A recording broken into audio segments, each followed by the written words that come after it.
তোমরা জানো 10 তারিখ নিউ ব্যারাকপুর ফুল মেলাতে জিদ্দা এসেছিল। জানি ভুলে গেছো, তো একবার বলে দিচ্ছি। আমার নাম সুমিত, আমি হলাম একটা দর্জির ছেলে। আমি গেছিলাম নিউ ব্যারাকপুর ফুল মেলাতে 10 তারিখ। এখন নিউ ব্যারাকপুরে পৌঁছে গেছি, রানীকে তুলে নিয়েছি, আমি ওই যাচ্ছি। এই দিদিটাকে কে কে চেনো? এই দিদিটার গলা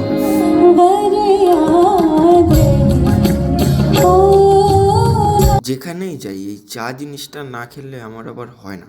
চা জিনিসটা আমার লাগেই। আমি আর রানি তারপর একটু চা খেয়ে নিলাম, তারপর একটুখানি খাবার দাবারও খেয়েছিলাম। ওইটার ভিডিও বানাতেই ভুলে গেছি। রানি হাই করে দিল, তোমরাও হ্যালো করে দিও কমেন্টে।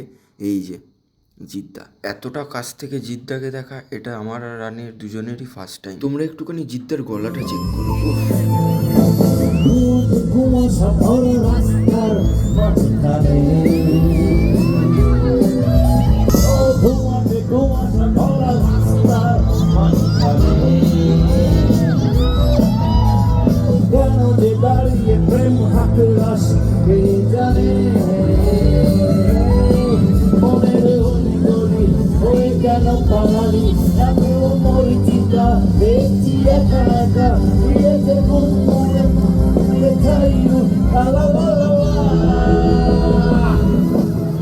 তোমরা কে কে গেছিলে নিউ ব্যারাকপুর ফুল মেলাতে আমাকে কিন্তু বলতে ভুলো না কমেন্টে। আর পুরো ভিডিওটা ইউটিউবে পেয়ে যাবে।